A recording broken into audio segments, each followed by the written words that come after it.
It's taking its time. Good morning, fish keepers. Cam here from the fishroom.co.nz, and we have John from Love Fish Keeping with us as well. We've done it. We've made it to Friday, or in John's case, Thursday afternoon. Let's do coffee. Yeah. Why not? How you doing, buddy? You well? Yeah, I'm good. Good. It's been a crazy week, but yeah, I'm glad to see the weekend on the horizon anyway. Cool. You living the dream? Well, I'm dreaming the life. Good morning, Brian. How are you doing? It was very nice to see you the other day. Thanks for popping in. It was fantastic.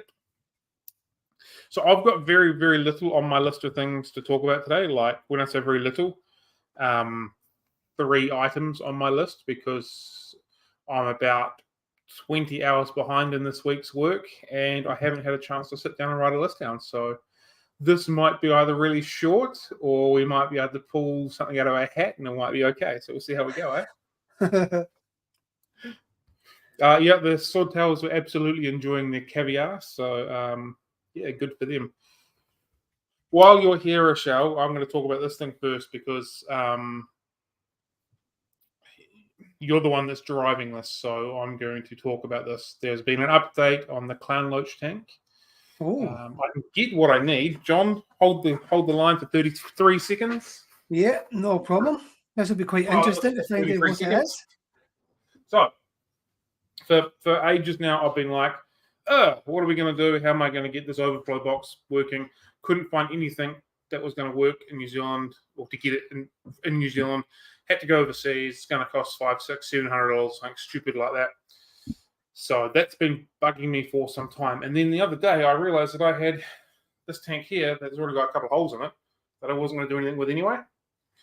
So I thought, hey, I wonder if this will fit as an overflow box on the end of the tank. So there's enough room between the wall and this to fit.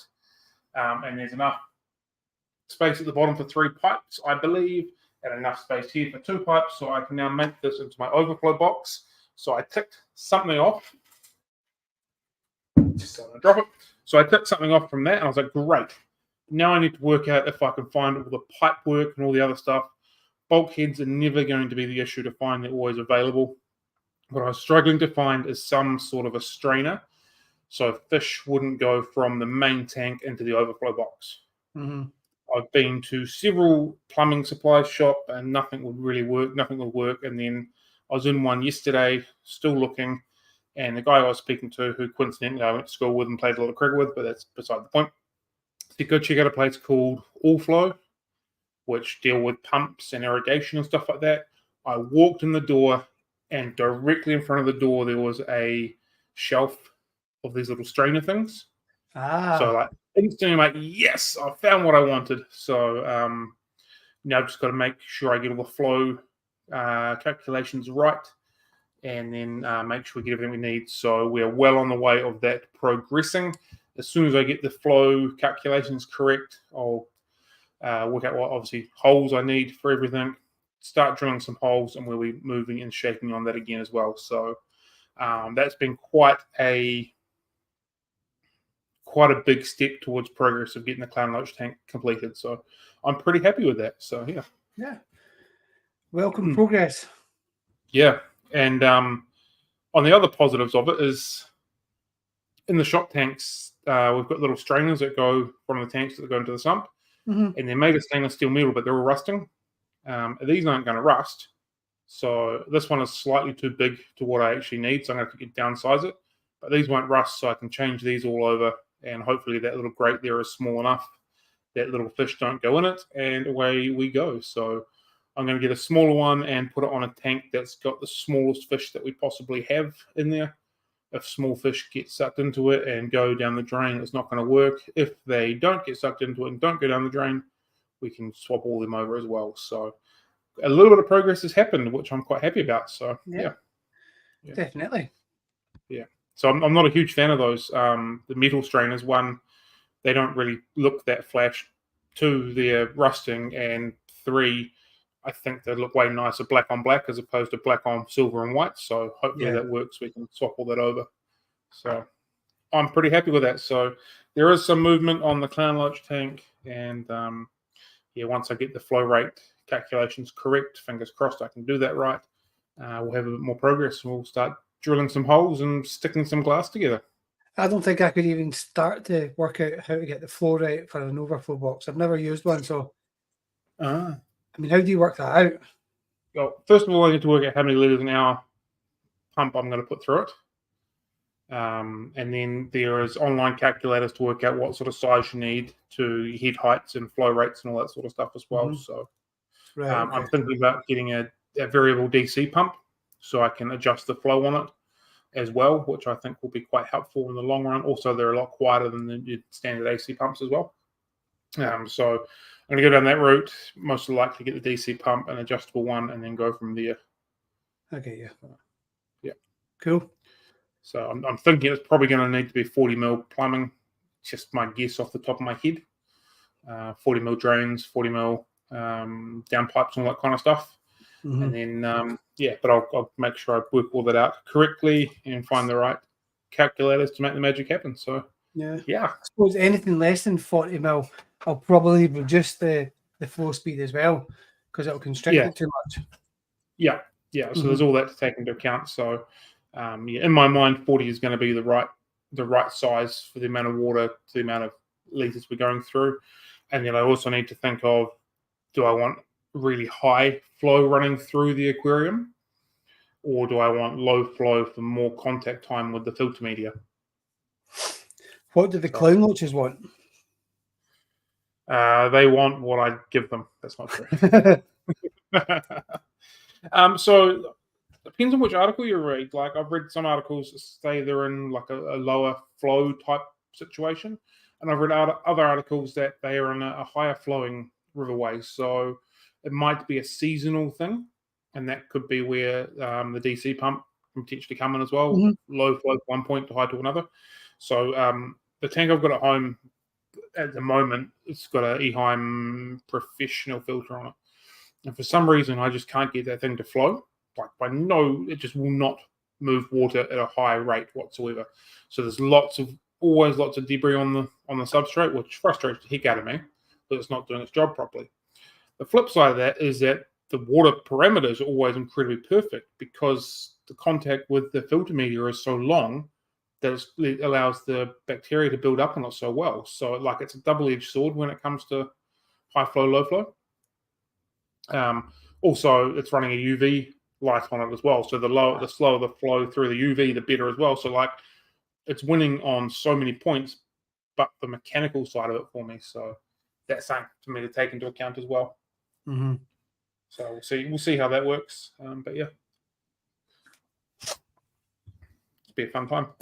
But yeah, once all that's set up, I then have to move the 6-foot tank that's on the other side of the wall, because I'm planning on drilling holes in the wall to have the sumps all outside. So it's still a lot of work. It's not gluing it up, water testing it away we go. There's a lot of drilling holes in walls and all that kind of stuff. But good things take time. So yeah. No, definitely.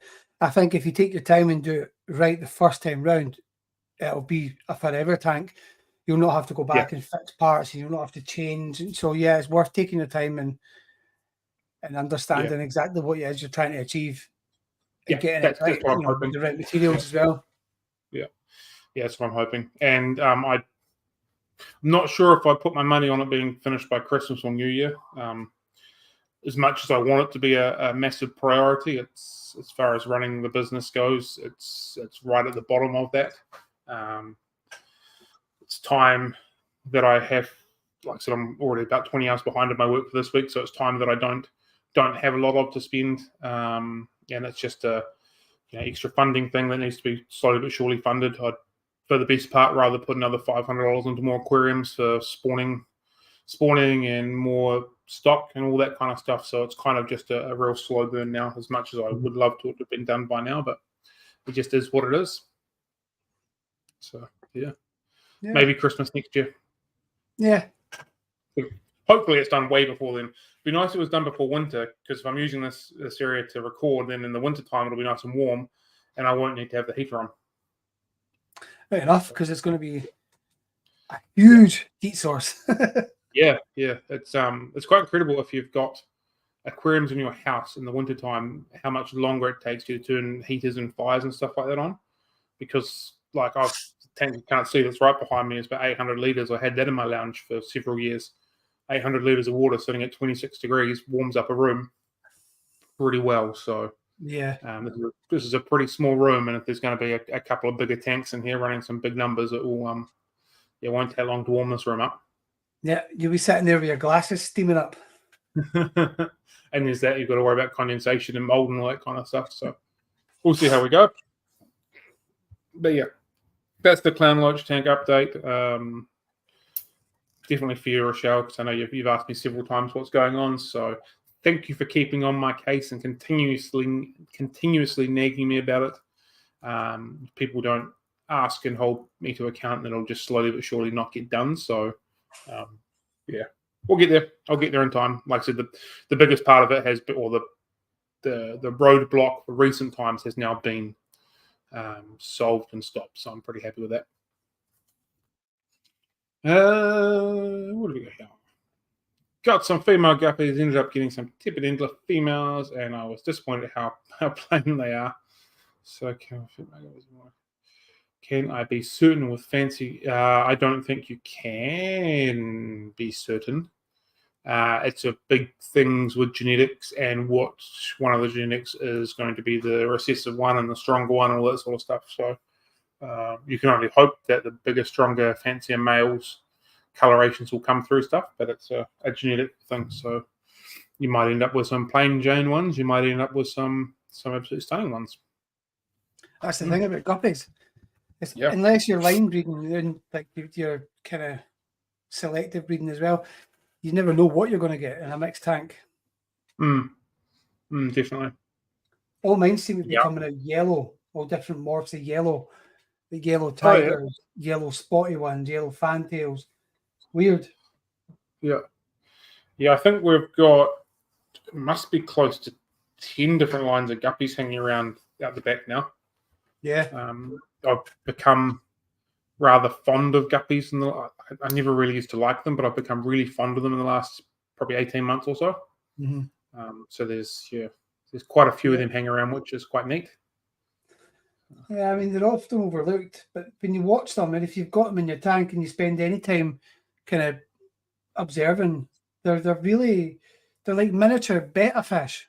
That's one way to look at them, because of the detail and the colour on them, and also apart from the aggression, the behaviour that they show amongst the group is fantastic. Always ridiculously active as well, which I think is quite cool. Yes, especially the males. Yeah. So they've definitely become a fond one for me recently. Definitely not claiming to know everything about guppies, and you start talking about genetics and tail types and that kind of stuff. I'm still like, it's all about the color and the vibrancy and the activity for me. And that's very similar when it comes to bedders as well. Like, I look at bedders and go, oh, that's a lovely color. I like it. As opposed to, man, someone's worked really, really hard on getting that crown tail to be absolutely perfect. I love it. So it's all about color for me when it comes to bedders as well. So massive respect for those people that deep dive into genetics of various fish and trying to improve them and trying to up the quality and all that kind of stuff. Massive respect for that. But it's well and truly above my pay grade, that's for sure. Yeah, me also. I wouldn't even attempt it. Yeah. I just throw them in and hope for the best. I understand.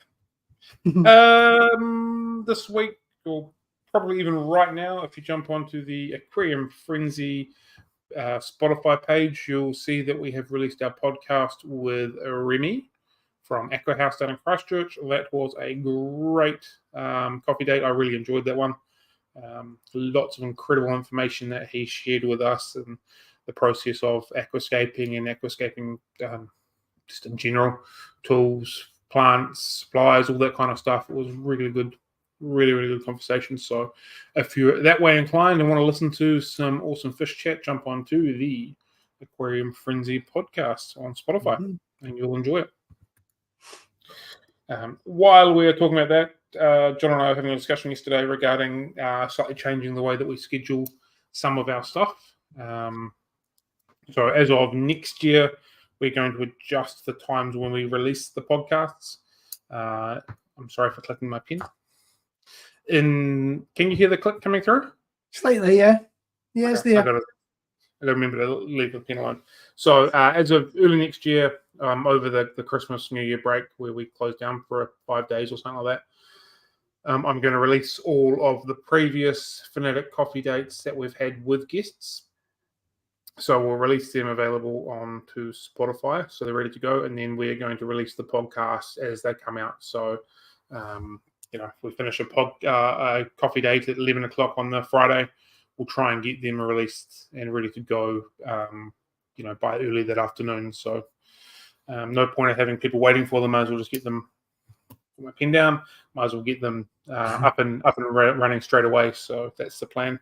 And then we're going to try and structure these days a little bit better, including having a slightly more rigid topic for John and myself to speak about, and we'll be releasing them onto podcast form as well. So that's the plan, at least. That's see how we go. Though. Yeah. Plans are only good if you actually do them, so we'll see how we go. Yeah. It's like having this fancy planner on the wall and looking at it every morning and thinking, I should write on that, but... Yeah. I had a fancy planner down by my feet for this year, and I was cleaning up in here the other week. I was like, hey, man, I haven't even looked at this for like 8 months. I'm going to throw this out now. Yeah. I've got books. I've got a habit of buying like books and diaries and... Yeah. Yeah. Yeah. I'm still using my physical diary. It gets used every single day. So comes home with me every day. Any notes required, any planning, any ideas and thoughts, everything gets put in here. So it is one thing that definitely gets used for me every day. So it seems to work just fine for me, this one. Good. Cool. And lucky last that I've got on my list of things is that the 3 Idiots Talk Aquarium podcast is out on Sunday on both YouTube and Spotify, so you can watch us or listen to us, depending on what you want to do. This week's episode, we are building up imaginary aquariums. We all put forward a fish, and we built a aquarium around it. It's a lot different to what we would normally do. Most of us sort of went off our normal script of fish that we'd normally keep, which was kind of cool. So it was a little bit of a different episode there. And there was also a little bit of tattoo chat, which is a bit of fun as well. So you somebody got any tattoos? No, I'm way too soft for that. No tattoos, no piercings, no nothing, no body mutilation. No, I'm soft. Even my 17-year-old daughter, despite the fact I don't want her to have them, has more tattoos than me. Yeah. I don't know why, I just envisaged that you had this big grill tattooed on your forearm or something. No, I'm a clean skin. My brother is covered with tattoos from head to tail. Really? And I regularly joke to him that he's a criminal because he's covered in tattoos. I suppose I'm not New Zealand, tattoos are quite big in New Zealand, aren't they? Obviously. Yeah. I'm not judging him or anybody else with tattoos. It's literally just a joke that he's a criminal because he's covered in tattoos. It's no judgment on that at all. So, yeah. But anyway, one of the listeners said that they would get a 3 Idiots Talk Aquarium podcast tattoo on themselves.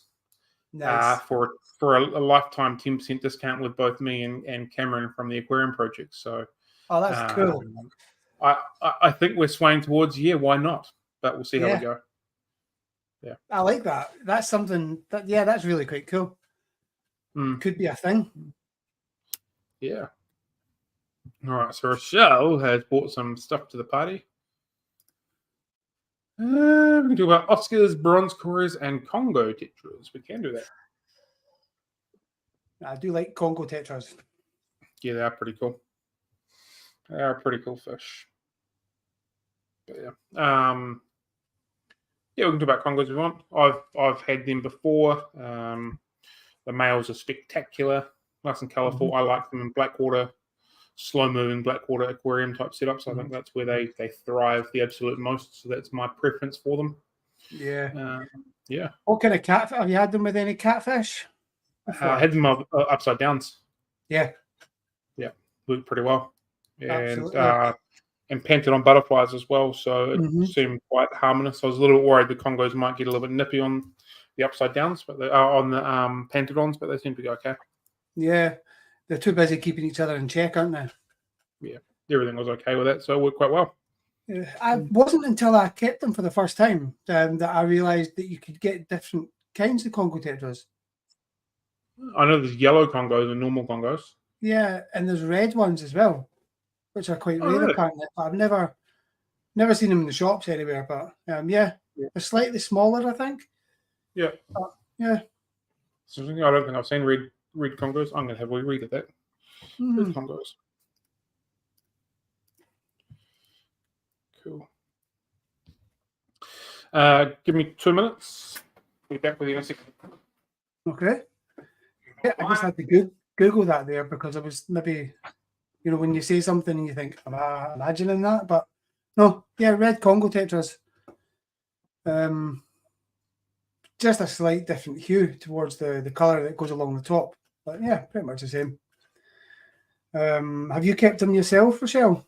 Or is it just a fish that you're interested in? I once set up an aquarium based on Congo tetras, and I just had the Congo tetras in it.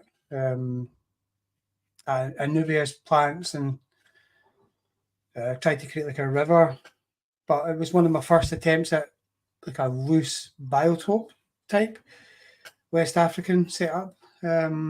So it was an epic fail. The fish were fine, and they eventually got moved on to another hobbyist locally, but it's the first time I kept them, and they're stunning fish.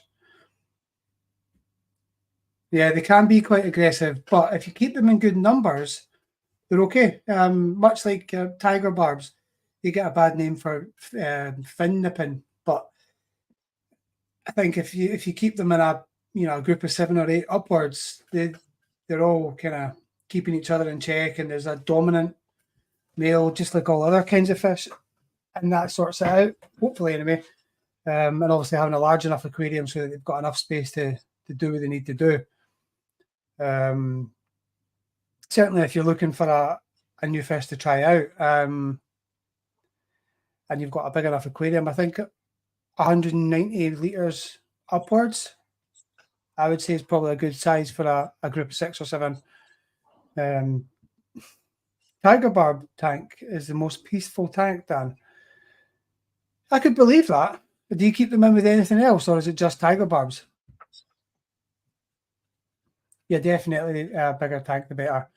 There's nothing. One of the best things is when they all dart from one side to another and back. It's really quite hypnotizing, I think. Yeah. Tiger barbs. I've not kept them for probably about 20 years, maybe even longer. But I remember I had a shoal of about 8 or 9 of them, and I had this. It was like a rope fish that wasn't kept in that tank, but I had to spend a short period of time in that tank whilst I was fixing the rope fish's aquarium, and I was watching the tiger barbs doing their thing, and the next thing, this rope fish caught one and bit it right in half, and that was it. Rope fish was bagged up, and that was one of the silly mistakes I made when I was younger. So, back to you, Cam. I'm back. G'day, Yes. Dan. G'day, Maxie. Okay. How you doing? Hope everything is well and dandy. Mm-hmm. Cool. So Oscars and bronze cories, we can talk about them as well. Would you say bronze cory is the most popular cory or most common cory? Common, probably the more albino, believe it or not. Yeah. I think they would be the most common. Pepper? Most popular. Pepper is definitely in that group as well. Yeah. I think the most popular would be probably pandas or stirby. Yeah. But yeah, I most think common. the ones I've got are Barbados or something like that. Barbados, yeah. Nice. Yeah. They get quite big and elongated noses. Yeah, that's right. Yeah, they've got like a chainmail type marking on them, like the chain loaches, similar to that. Yeah. I've not kept them. I've always wanted to, and every time I've seen them pop up, I've gone, do I buy them for spawning progress, or do I just not? So I've never pulled the trigger just yet. Yeah. You've also got to remember that I can't buy everything to keep to spawn. Exactly. I was lucky to get 3. To I've got a small group of 3 of them. The guy in the fish shop just wouldn't sell me anymore, which was really frustrating. Wouldn't sell you anymore? No, because I said I had a 90-litre aquarium. Oh, okay. Stupidly. So yeah, so he was doing right good job. by Yeah. The flippers is like, oh, why are you only selling 3? That's doing bad of the fish, but 90 litres, yeah, that kind of makes sense. Aye. But to be fair, I mean, there is no other than the endlers which are now in there. But so I mean, a group of 5 or 6 cories at the bottom of that tank. It's a wide base tank. It's like 60 centimeters by 70 on the base. Oh, man, so it's a huge footprint. Yeah, it is. It's pretty decent. Yeah. So it's not a problem, realistically. But anyway. Yeah, it's a ginormous footprint, but literage is low, but footprint is fantastic. Mm-hmm.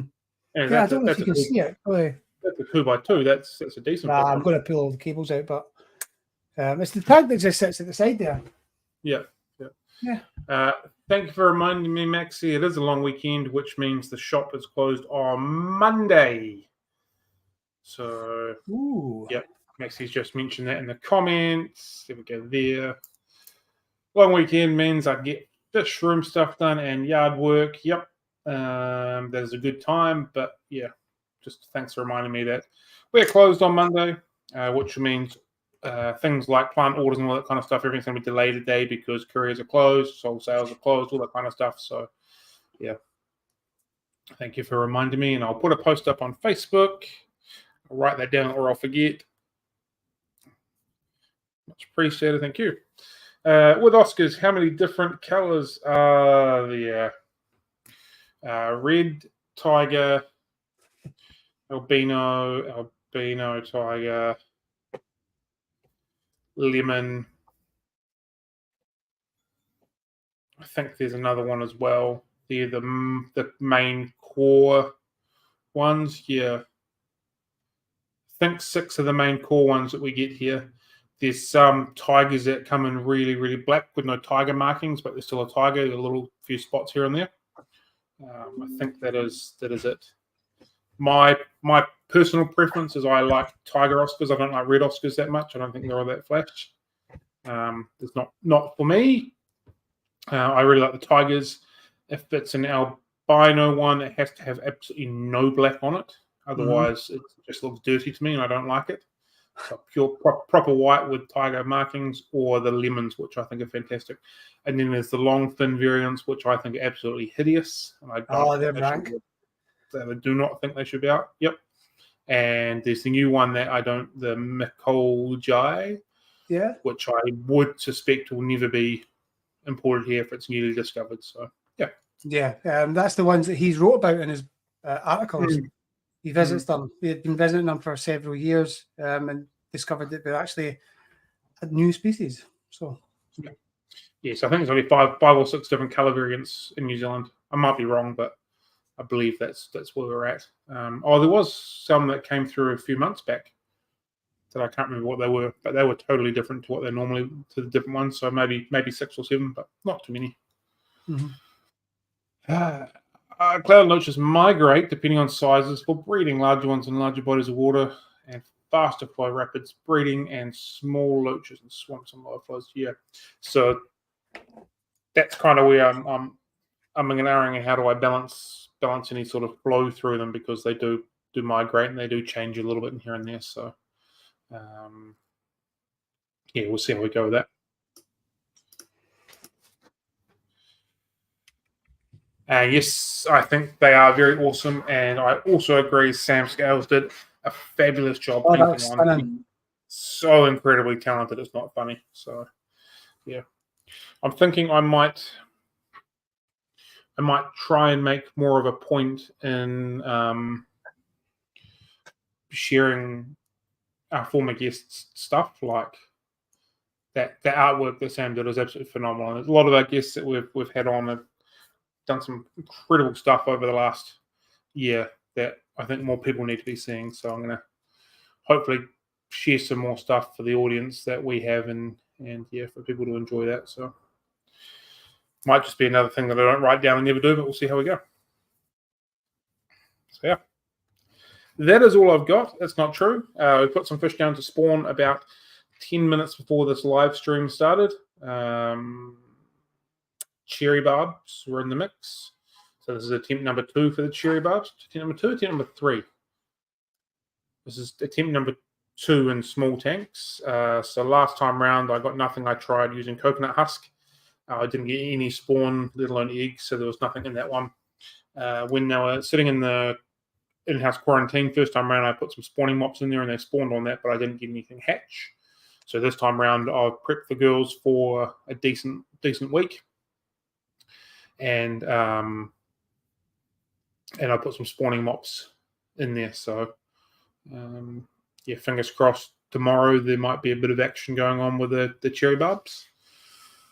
And you put down some Bosmani rainbows, same thing. I've been preparing the females for a couple of weeks now. They've gotten a little bit plump finally. So, yeah, so I put the males into there this morning with some big spawning mobs, and the blue lacustris. They've all been in a group together for ages, so I haven't separated them. I'm trying to do I think they call it a group spawning or something like that, continuous spawning. So I put some mops in there, so hopefully I get a few each day from them. We'll see how we go. So that's the egg scattering type of fish that are done, and then also put some prep work into a few different species of cories over the last week. So sturbies, julii, pygmies, which I think are probably a little bit too young, and pandas. They've all had a bit of extra attention and a bit of extra food put into them, and so today I'll do a decent sized water change on them, and we'll see if that brings any good times tomorrow. So if anybody has spawned any of those fish and have some tips and some helpful advice, I'm always listening, because the whole spawning thing is totally new to me, and it is a completely new journey that I'm interested in playing around with. So I'm down for any advice, any help, any tips and tricks available whatsoever. So yeah, spawning's not something I've ever really set out to do purposely. Nope, I like to just create a natural environment, and when it does happen, it's just a trigger point for me to know that I've got the environment right. Yeah. I mean, that side of the hobby just doesn't. It's not what I like about the hobby. You know, people, you've got the genetics with the guppy breeders, you've got breeders, and you've got all that kind of thing. I like knowing that I've got the aquarium in the perfect condition for them and they're happy. Yep. Because in the wild, they'll spawn all the time and their eggs will get eaten by the next fish that comes along. So it's natural for them to spawn. We've got some shrimps. Sorry, we've got some shrimps over here that they'll carry eggs like a mano shrimp, but they don't hatch in fresh water. I don't know how they do it in the wild. I think the eggs get put out and then they make their way back up. But so when they release their eggs, it's just like hundreds and hundreds of little shrimp eggs just going into the water, like larvae, and all the fish it's a feeding frenzy. So that's a cycle that I just think's great to have in an aquarium. Yep. Yeah. And like I'm 99% sure I'm on record saying I've never been a fish breeder. Fish breeding is not something that has ever interested me whatsoever. I'm all about planning a tank, setting it up, getting it going, making it look really good, and keeping it as a nice environment. That's my interest as a hobbyist. But it was a very conscious decision when we moved into this building that it was to progress breeding from a business point of view. So this is where it's all absolutely learning for me. And I've got Excel tabs and files where I'm testing everything and stuff. So if we can start, we'll use glow lights because I've managed to spawn them. So we've spawned them under these conditions, and if I change just a little bit, does it get a higher yield or a lesser yield and all that kind of stuff? So like from a business point of view, it's things that I have to do right. I think as well, like Maxie just said, in New Zealand it's kind of required because one, you've got a reduced list of fish, and if they're not getting bred and they get taken off that list, you lose them. But what you're doing with the new premises is you're learning how to spawn as many different fish as possible. You're obviously you're taking notes to some extent as to how to do it. So when somebody comes in and they're looking to start breeding, you've got that knowledge already there, and you can pass that on, and they go on, and that's kind of you're in a position where you can really make an impact with the hobby because you're getting new hobbyists coming in, obviously experienced hobbyists. But if you've got that history and reputation as a breeder and a retail shop, obviously, that it can only really push the hobby and keep it running healthy. Like Max says. I didn't think of that, but that's another different avenue of it. Hey, I've got these fish. I want to spawn them. How do you do it? Well, actually, here's a whole bunch of notes that I've taken from 3 years ago. This is what happened. So yeah. Maybe if you do keep notes, you pass them over to me, and I can create articles with them. Files. Yeah, cool. Didn't think of that. That's a great option. Yeah. I have a program for that. Cool. Did somebody buy Pearl Daniels, Celestial Pearl Daniels a few weeks back? Somebody mentioned that? Yeah, Maxie managed to spawn them, and a couple of she sold a couple on Trade Me and stuff like that. So yeah, I'll come back to that one, Rochelle. Okay. Maxie here is the one that is responsible. Her and her partner are responsible for bringing back the Celestial Pearl Daniels in New Zealand. Yeah. So obviously, there's been a couple of people that have been holding on to males and females. They got into Maxie's hands, and they have made the magic happen. So if I had a button on my computer that could do a round of applause, you definitely deserve it. Absolutely. So, without the work that her and Aaron have done in the last year or so, they would be at the same point where they were a couple of years back and disappeared. But now they're beginning to get into other people's hands. So that's fantastic. So hopefully they do not disappear forever. So yeah.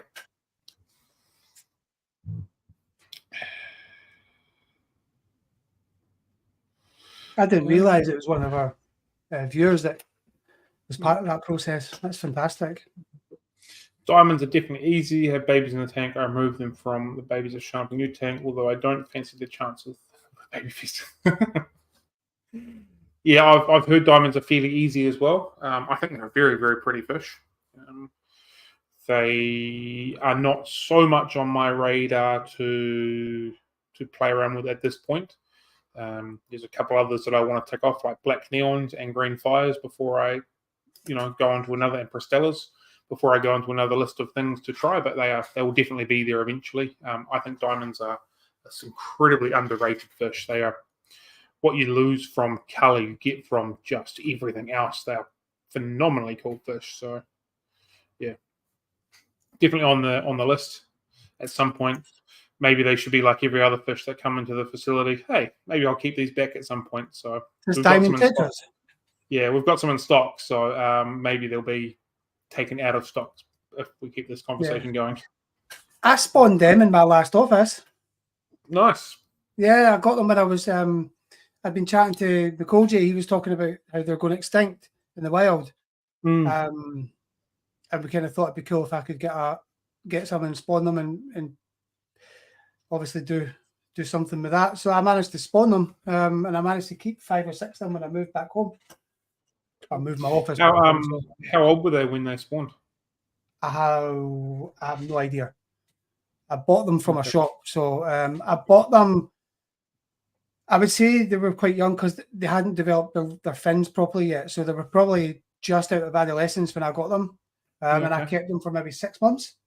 Yeah. In a very unmaintained aquarium and undisturbed with a lot, really, really soft water. That I would say, because I had this in the same aquarium that I'm talking about earlier. I had a piece of log that was hollow in the middle, and that took up the center of the aquarium, and so there was hardly any swimming space, but it kept the water so acidic and barely had any movement as well. Yeah. So I've got I've got a 3-foot tetra tank that I'm just holding and growing fish out on, holding them for spawning, that kind of stuff. It's got a huge piece of Java fern, like it's about 2.5 foot of the 3 foot. It's ginormous. Wow. And I've got all these, I think I've got about 5 different species of tetras in there that are all at mature spawning age. Yeah. And I wouldn't be surprised if I see the odd one pop up. There's far too many bristlenose that I'm growing out in there, which I'm going to take out in the next few days. But then it is literally just various tetras and a group of platies, which I think is stunning. And I had nowhere to put them, so I put them in there, which coincidentally, the Java fern is helping them spawn because I've found about half a dozen small babies from that lot as well. So, yeah. It's the only time I've had so far any success in spawning platies. I can keep them alive and I keep them looking chunky and healthy and everything, but I just haven't been able to produce any fries. So, do you get guppy grass? No, we don't. No, not that I'm aware of. Because that starts really good for spawning. Yeah. I've got a stack of Java moss, but I sell it too fast to be able to keep it at a real sustainable level. So I've kind of got to make my mind. Sorry, clicking my pen again. I've got to make my mind up whether I just hold back on selling the Java moss for some time and fill them into all the breeding tanks, or if I just continue to sell them to continue to make the business function. So it's one or the other at the moment with it. So yeah. Just keep ticking over. Yep. And Rochelle asked what size of the green fire is it? So about that sort of length. So they're not ginormous. They're quite long and slender. Well, they're not really long, but they're longer and slender when it comes to tetras compared to some of the higher bodied ones, with a lovely green to the top and a bit of a red underneath them. When they're in full prime condition, the red really stands out. Not quite to the extent of like a green neon type glow, but it's quite obvious the red on them is really nice. So yeah, I think they're a very, very nice fish, and I think they're quite underrated. So yeah, one of those fish that as they begin to grow, it's when the color comes through and they look a little bit average when they first come in. Go fake. I'm using Sarah stuff. That's Plastic X. What's Sarah stuff? Oh, you're talking about the crystal clear stuff, the filter media stuff. Because I've thought about that. I went to the $2 shop, or 123 or whatever they're called, the other day, and I got some fake grass because I had some long ones, but I only had short ones. So I'm trying with them so far, and it seems to have given me a few extra guppies from what I originally had. So it's a bit of a start. And they also had these round leaf type things, which unfortunately float, but I stuck a rock on that and put them in the platy tanks. So I'm hoping that the platies will spawn and then shoot themselves inside that little dome thing. So fingers crossed. That's how that works. Yeah, right, cool. I might open up a box of that stuff and give that a go. Yeah, I've been using the acrylic wool made from spawning mops into spawning mops, and I've been using them in my guppy tanks and all that kind of stuff, just holding them there for a place them to hide. And again, it looks like the production of the guppies are going higher with that. So yeah, been using that and it's working so far so good as well. Cool. Yeah, I'll definitely look at that crystal clear stuff. There we go. It's basically what happened with the licorice gourami. All the species used to come into the country under one name, and they got redescribed. Yeah, and that happens to lots of different fish. I can't remember what species it was, but it's just recently been redescribed, and I thought, oh, well, that's them for us now. It was a really common species that we got here, and it's just been recently described. And so that's us. That'll be it. Gone, done. Yeah. And so mixing them with neon tetras would make for a nice. Yeah, I think they'd be absolutely fine. The green fires with the neons will be no dramas with that. I've just put my neons into my tetra tank with the green fires.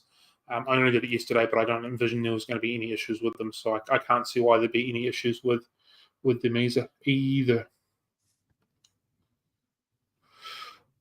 Yes, MPI are terrible at updating lists. We also float those fake plastic plants, the square things. Yeah, they're pretty much the same ones that I envision that I've been looking at, but the leaves on them are only about, the end of a pin, so they're not very big. The other one I've got was quite long, so it gave plenty of hiding spots. So we'll see how we go. I've also found my swordtail production seems to have increased with the spawning mops in there as well. So seem to be ticking a couple of things off along those lines. Trying to avoid using. I was talking to some old fish keeper in an aquarium shop one of these times. You know what it's like. This was like the wizard of fish keeping. And he said when he was really, really hard up, it must have been back in the 70s or something, he took fishing wire, like fishing cable, for fly fishing or whatever, and just took it off the reel and just let it go into a mess and just put that in. Yeah, sure. Yeah, I can see that working as well. Yeah. Mm-hmm. Yeah.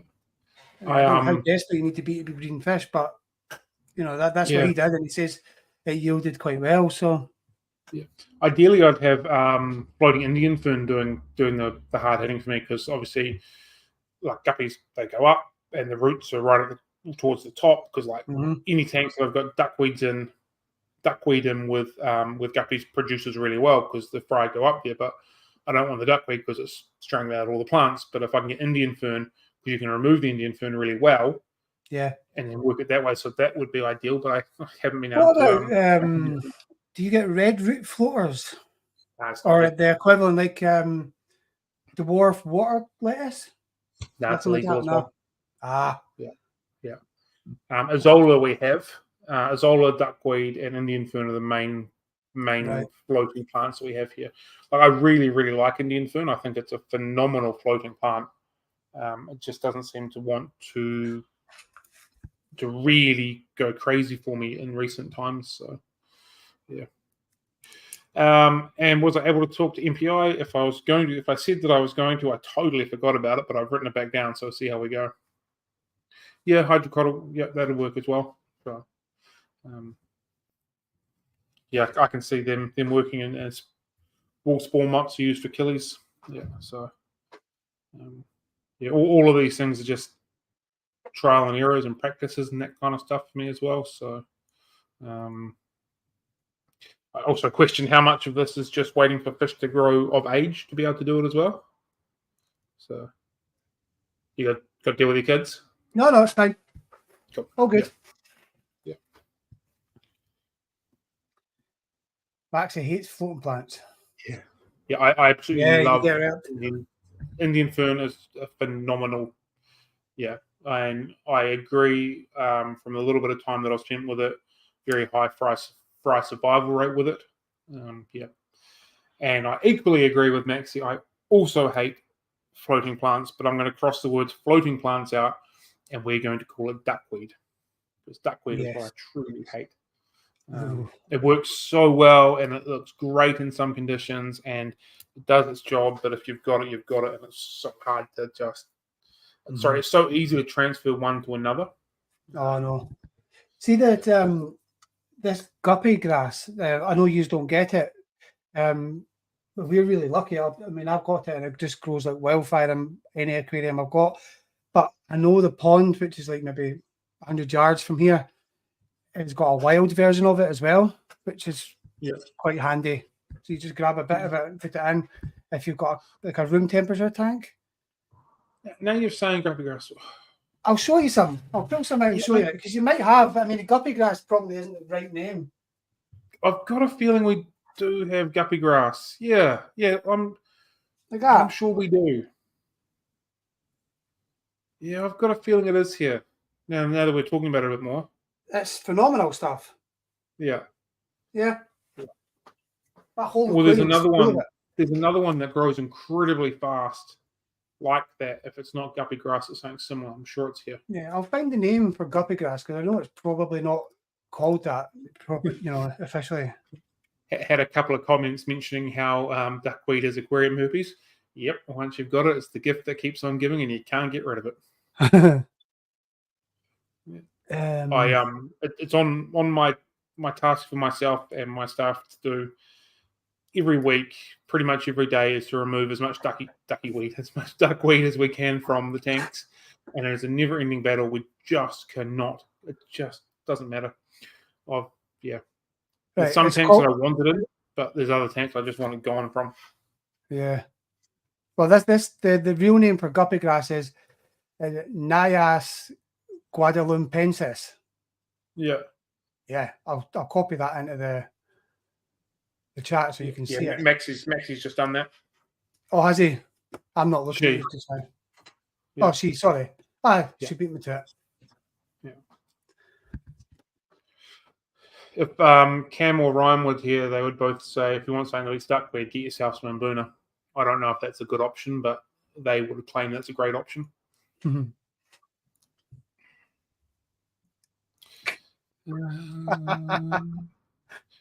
I'm just looking at next comment.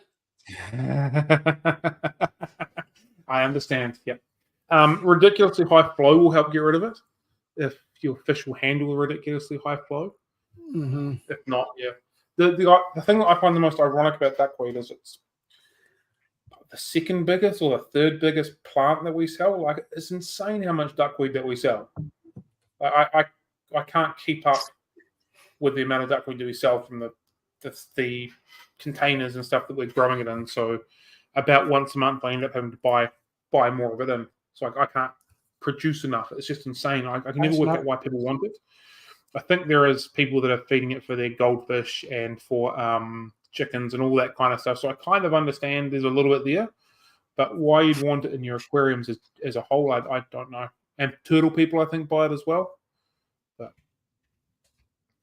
yeah, I can't work out why. And it's just one. It only takes one piece, and you've got it again. Yeah, I've seen it in my tank as well, because when I shut down my daughter's tank upstairs, it wasn't in that tank, but it was when I was shutting it down somehow. Yeah. I've even there was 2 or 3 bits, and the aquarium, the tank's tiny tank, and it's got about that much water in the bottom, and it's still reproducing. Yeah, and you find it in such random places. Like, why is there duckweed in my coffee? And how on earth did the duckweed get over there on my light? Yeah, I found it in the toilet before. In sinks, it was like, how did you get there? What's going on? I know. So, yeah. It's crazy, yeah. They used an air stone on high to kill it, but one tank, so funny me. It's a battler. Like, it's just got to have one piece and it's away again. So that's crazy. Stupid bloody duckweed. I wish Indian film would grow the same way, because that's what I really want. Remember you last year, or was it the start of this year, you decided to go to war with duckweed and rid it from all your display tanks? Yep, still haven't won.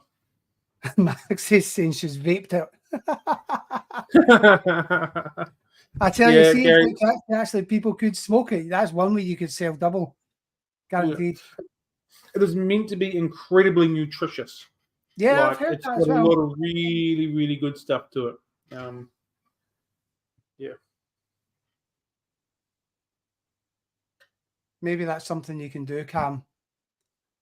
Do some baking and sell duckweed. Just discover a garnish for it, chopped chives or something through it as well, maybe. I'll start making weed brownies and might get a different clientele through the door. Yeah. See how that goes. Yeah. I don't think anyone really ever wins the battle with duckweed. No. I am trying to net it out, Gary. The problem is when you've got other things floating on top, or like guppies, because we net everything out into a container that we then try and grow duckweed into. Mm-hmm. And that's fine, but then all of a sudden you've got I don't know, about 35 different assorted guppies in a tank. So I don't know exactly where you came from, but you now then become the next batch of assorted guppies that get put through the shop. So duckweed fits too. That's I'm not sure how people love it, but that's all good.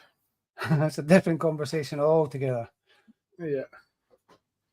Not quite entirely sure how we got to the topic of duckweed, but we can roll with it. It's working.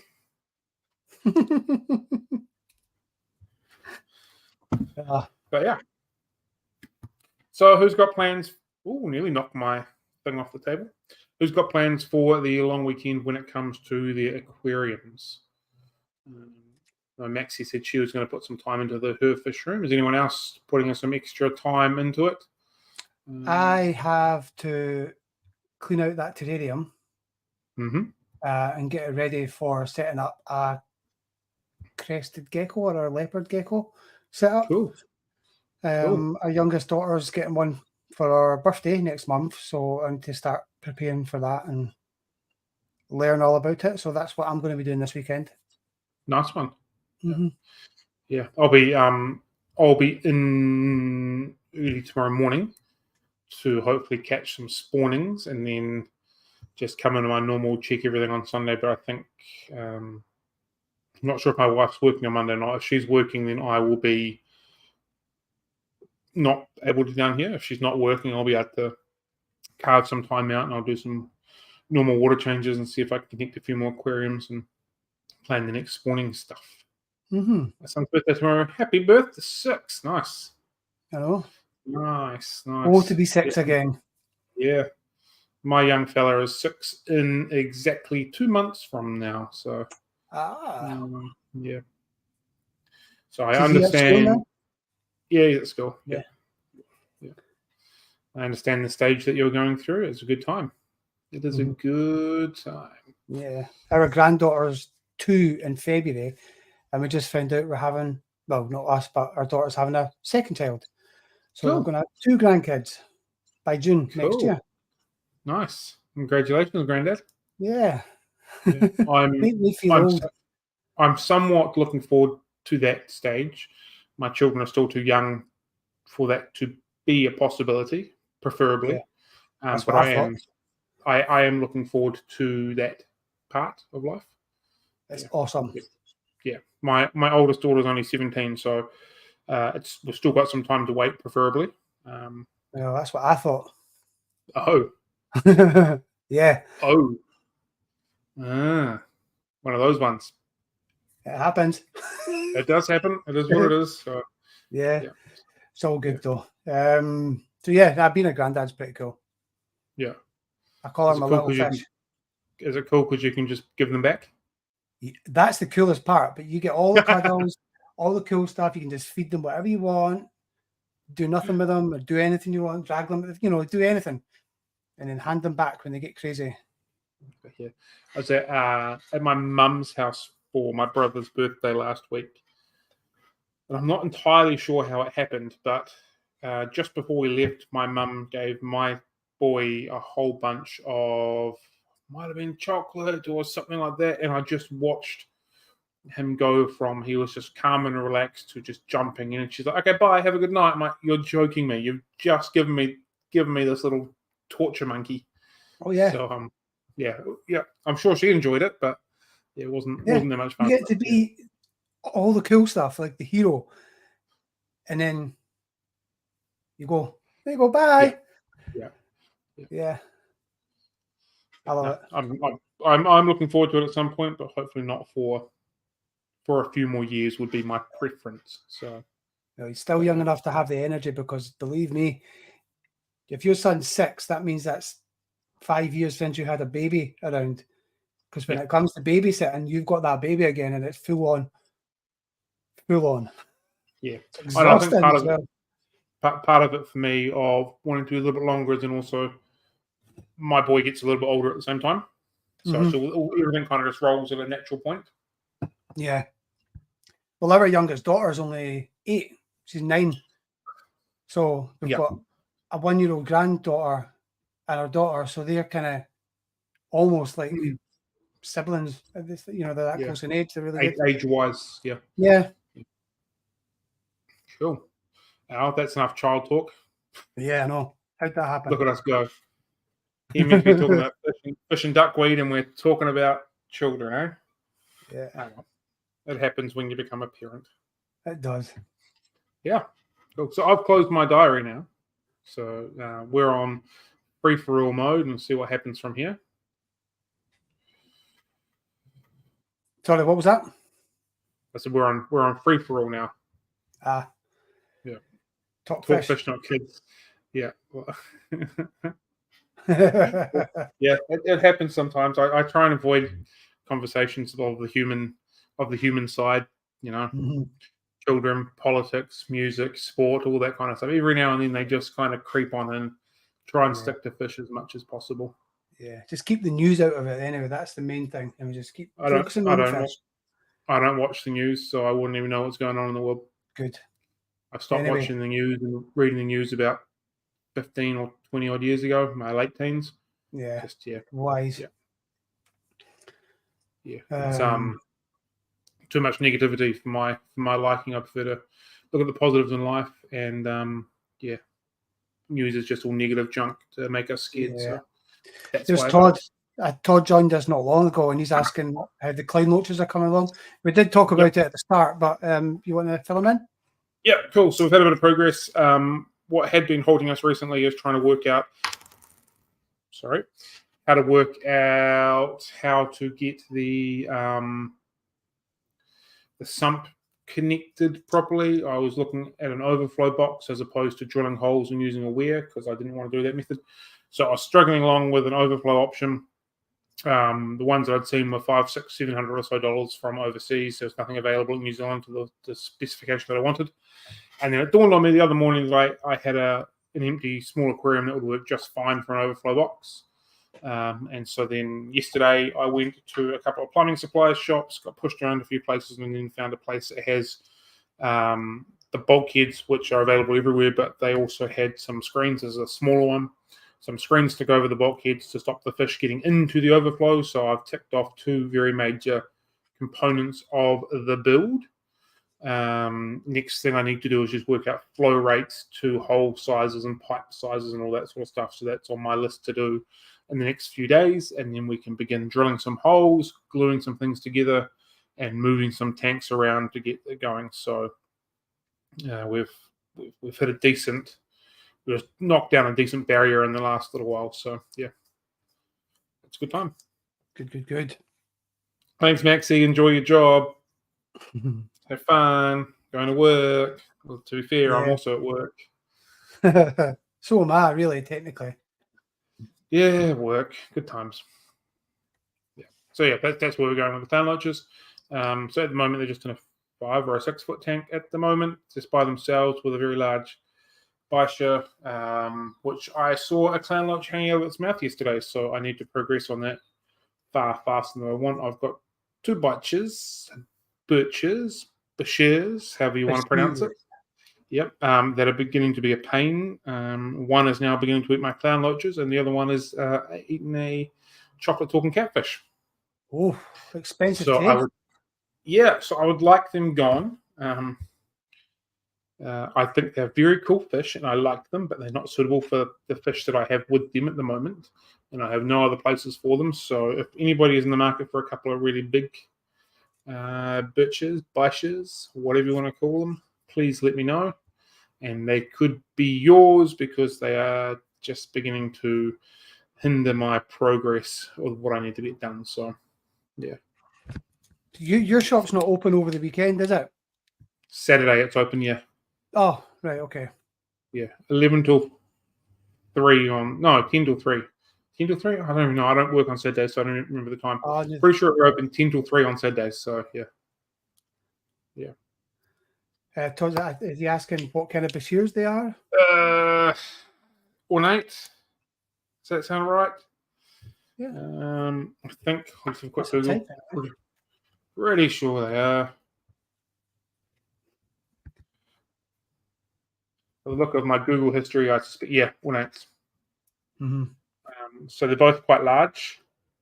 One of them is, I've got a dual Rio 240, I think they are, and from like the bottom of the top of it takes up that full sheet of glass. So it's that long, and the other one's a little bit smaller, but not by much. So they're both fairly large. I would love to keep them, and I do have plans on making like a bit of an oddball monster type tank setup. But for that to happen with fish that are already big means I've got to grow the other fish out before they can all go together, which I don't really have the intention of doing. So if I end up doing like a monster oddball type tank, I'd get all the fish at the same time at a small size and let them all grow in together as opposed to separate them through like that. So I do like them and I'd like to keep them, but I just can't foresee any way that I can keep them doing their thing properly. And the other big tank that I've got that they could go into, I have to move, so I don't want to fill that up and then have to move them again. And I also think it might be leaking. So like, there's no maths in my mind that I can make these work anytime soon. So the only other way to do it is move them on. So yeah, they're both males, I believe. I've got one here at the shop and one at home. So just to keep them separated because I've got no other options. So if there is anybody interested, please feel free to let me know and we can try and work something. Yeah, we can work out something from there. So yeah. I think what I'll do is I maybe put a post out today about ornate bashirs for the sake, just for the sake of it. Yeah. Not normally a fish that we sort of associate with, not really in our warehouse, but kind of acquired them, and so they are where they are. Someone suggested put them in with the frontosa, which is a great option, except they'll eat the lupii and probably also eat the cynodontis in there as well. So I actually thought the clown loaches would all be big enough, but clearly this one wasn't big enough. So yeah, it's a bit of a pain, but it is what it is. So. And they go, how big do they go, those ones? Like I said, the one I've got is, one of them is, I'll keep going. Oh, really? Yeah, big fish. Ooh. Yeah, so the biggest one is easily from top to bottom of a dual Rio tank. Wow. Easily. And the other one is not far behind it. So big animals. And be great for a monster tank setup or a oddball tank setup, but they're not happening in my future anytime this side of probably next Christmas or the Christmas after. Yeah. So yeah. Trying to decide if I keep my Aqua 1980s for 2 big and nano species tanks, or if I buy 2 small glass box and do 4 species only tanks. I like species only tanks. I am a big fan of species only tanks, or 2 species tanks, if that makes sense. So like something in the middle, something in the bottom, that they'll kind of just work in harmony together. That's a bit more of my jive. So I would encourage you to do 4 species only tanks if that was me. Yeah, that sounds cool. Oops, wrong one. Oh, wrong one. There we go. Yeah. I've been tinkering and contemplating playing around with it. I've got a spare tank here, and I've got a spare bit of space that I could possibly use. So yeah, that's I like the idea of them as well. Yeah, I walked into a trade show a couple of years back, and it was Exoterra, I think it was. I think it was them anyway. I can't remember, but they had this huge one. Must have been 4 foot by 4, and the big glass windows at the top, and the water section was about that it was about 1 foot by about 3.5 foot. Monster. And I can't remember exactly, but they had amphibians and they had the full shebang, live plants, fish, everything. It was just like a slice of the rainforest. It was so cool. Nice. Yeah. I think I've got a wee space in the shop. It's just under 900 because there's an air pump in the way, a heat pump, in the way. I can't move it. So it's just under 900, which means I can't get your standard 900 tanks in there. But I thought about building a small rack system with 3 or 4 and putting micro species in each of them. Just probably all black water if that's what they were suited. Just really low, maybe 200 high, 250 high sort of thing. But 800 long by sort of 600 deep. So it's like a massive footprint for them. So they've got plenty of room depth-wise. They have 3 or 4 going on just low and just your little micro species like maybe embers and the blue axolotls and that kind of stuff just to enjoy little fish in a big tank. There's something quite enticing about the fact that you're using a huge tank and just having like a few hundred micro nano species. Yeah. Mm-hmm. Maybe if there was a few more smaller catfish species around, that'd be cool. Like do the embers with like pygmy cories or salt and pepper cories, for example. But then, like, what kind of bottom dwelling would you go with Rasporas? Dwarf banjo catfish. Oh, it's a great option. Mm. Yeah, it's a real good option. Yeah. Cool. So that could be that. So yeah, but there's not a lot of smaller catfish to fill all that sort of spots up as well. So yeah. Anyway, that's just what I'm telling you. My problem is I don't know how to build stuff with wood. I'm really, for lack of a better word, shit when it comes to building. Anchor So catfish was what I was thinking of as well. yeah. So I have to rely on someone to make the stands and everything for me, which takes a bit of time because I'm average at it. So that's where the hindrance is and the time restriction is with that for me. So yeah, dreams are free. I'd have it done tomorrow, but it's unlikely to happen. Just get some breeze blocks and build a rack that way. Some what blocks? You know, the big... cinder blocks. Cinder blocks, yeah. Yeah. Only problem with that is it doesn't fit the overall vibe and color scheme of the shop. Everything else was all wood grain, wood tinted, except for the horrible white gondola in the middle. So it just wouldn't quite make me feel happy. A fair play. So, yeah. What's your preference? There we go. What's your preference of tanks? Width, height, length. Predominantly, I'm a length and width kind of person. Height, for most of the fish that I currently like keeping, height isn't normally a big deal. But it depends on the fish that I'm trying to keep. Most fish appreciate width and length more than other stuff as a general rule. But yeah, there's some that will do better with the height as well. So as a general rule, I'm width and length. But it depends on the fish to whether or not, like catfish, for example, you could do 200 high and most of them will be okay. 4 foot long, 3 foot deep, 200 high. They'll be sweet as and that kind of thing. So yeah, just depends on the fish that you're keeping in and where they want to be in the aquarium. I must admit, I prefer shallow tanks. I quite often have, like this tank I'm looking at now, is only 3/4 full. I don't know. I just prefer low. I like things coming out the top of the water as well, whether it's the wood or stones or. I don't know. I can't not fill a tank up. If it's got room for water, it needs the water. But I agree. I like having stuff coming up as well. So yeah. I mean, don't get me wrong. The aesthetic when you've got it up to the brim is much nicer because you get all those lines and so it's a lot more work to keep it if it's half full. But I don't know. Maybe I've just accepted that I'm lazy and I don't top up the tank, and I've just convinced myself I do like it. But nah, I just do. I like it. Snails tend not to land on the floor when the aquarium's not as full, which is always helpful. I'm my front hose tank's leaking from the divider. The word's eluding me, from the divider where it goes into the sump. Right. So I'm just leaving it to slowly drip out so I can work out exactly where the leak is. Yeah. The flip side is that it's getting lower. The water is getting lower and lower, and it's doing my absolute head. And A, it's noisy because of the canister filters, but B, I just don't like the look of it. So it's a real internal battle for me to go. Just you've got a plan to work out where the leak's coming from. Just walk away and leave it for a month or so. I'm not enjoying that, that's for sure.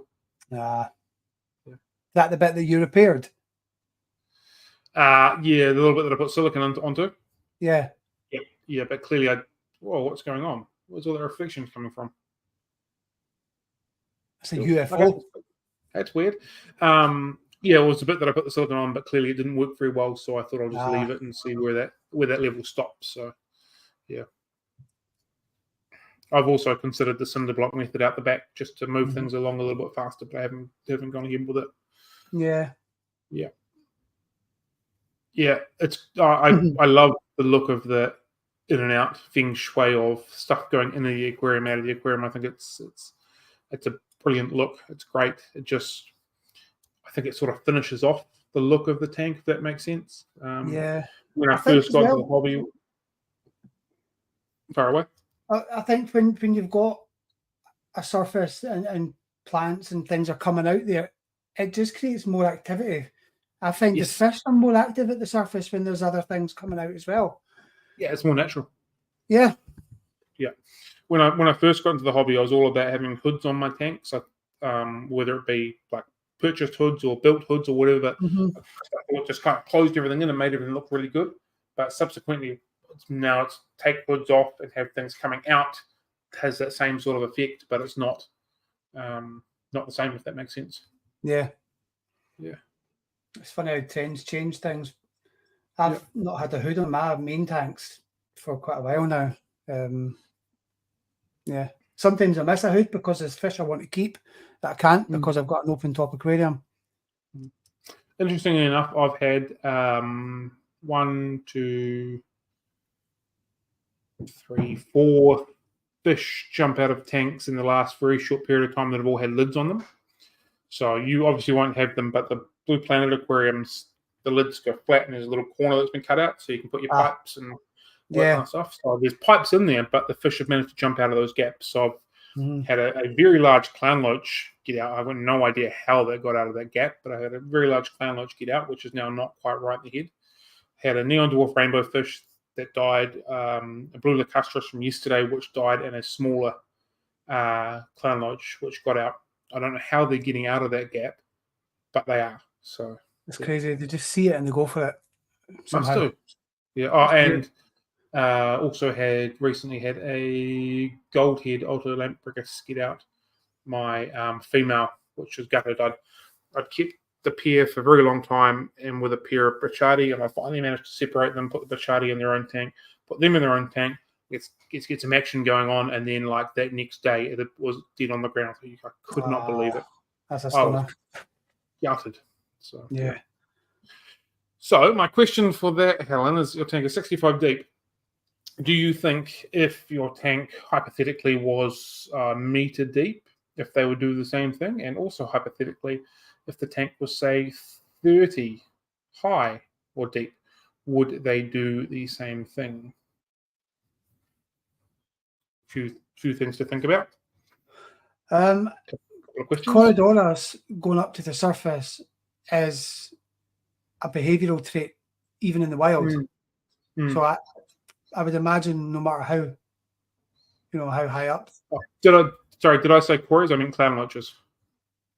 Oh, I was just looking at surveys. Yeah. Oddly enough, like I've got a couple of open tanks still, and nothing's jumped out of any of the open tanks. That's the irony behind it. It's like, just so if you're going to jump out of stuff. And I never knew that clown loaches were jumpers either. No, it is that. But yeah, I've had it. Yeah, actually, there's been 4 that have jumped out now. Now I'm really thinking about it. 2 sitting in quarantine at the moment, all coming out of those gaps. So I don't know. Next year's raised a valid point. Could they be surfing the pipe upwards? So kind of swimming up along the side of the pipe? Not in the pipe, but just kind of swimming up against the pipe as it goes up and out the water. Could be. No, the quarantine ones can't have been that because there's no pipes there. Right. One of the loaches could well have been riding the air bubbles up. Because there's potential going up that way. And yeah, I suppose you can't rule out potentially riding bubbles up and going up with it. So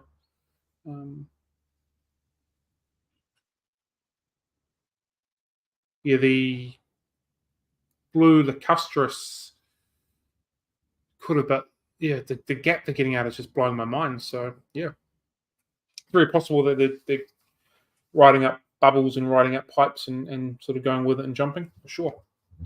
Might be a natural trait of them sort of going up riverways and that sort of stuff that could be kicking in. Clown loaches will jump if spooked. Yeah, they're definitely very flighty when they're spooked. my question to that is that I've found them all in the morning, so they've jumped out overnights when the light's been on, and 2 tanks have just been loaches. The other 2 tanks have been loaches with rainbow fish, so I'm not sure what they're being spooked on, unless there's some weird reflections that are kicking off. Lights being turned on in the building that might have spooked them at early hours in the morning, potentially, yeah. I'm wearing my filter thing as a thumb holder. You're fidgeting.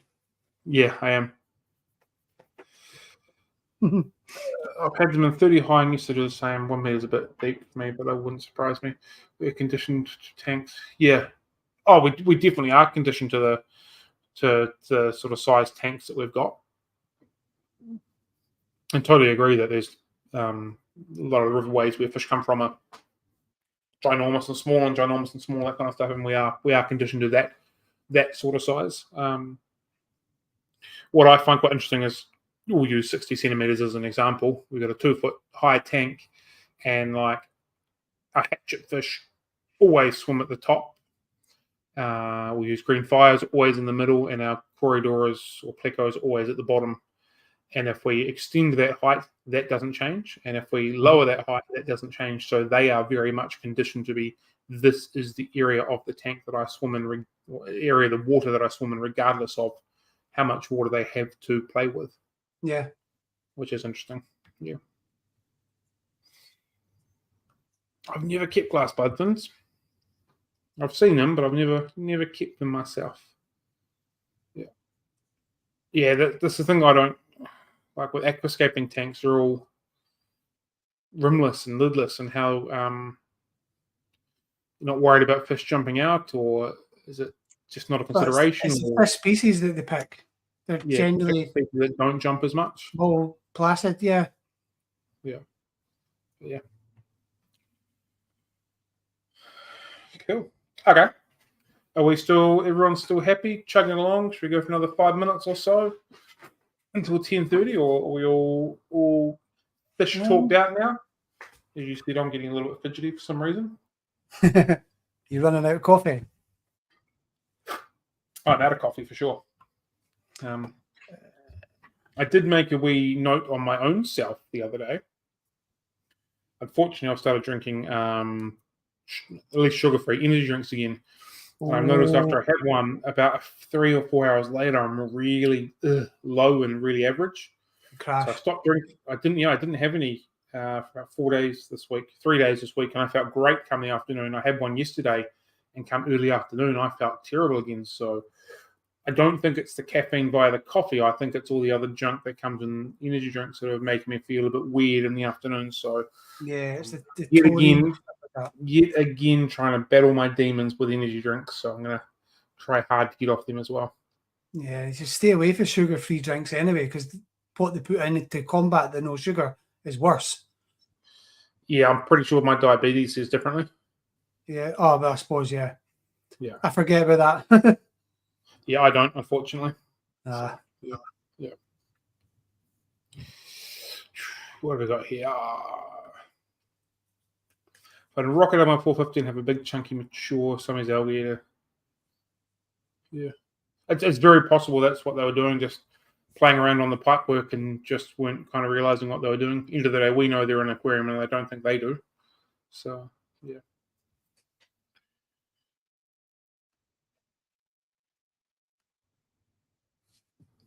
Steelbows love swimming up and around the driftwood from the bottom to the top. They're often grazing on stuff in the surface.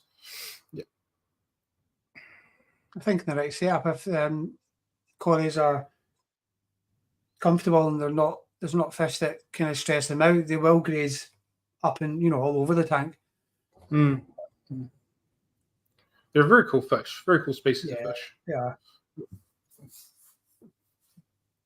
Yep. So we're all agreeing on energy drinks. Cam, you've got to get off them. Get off the green grenades and get off the blue bullets. See, I've even called them a cool name. Yeah. Just gotta do it. Have you ever set a camera up on your aquariums, Cam?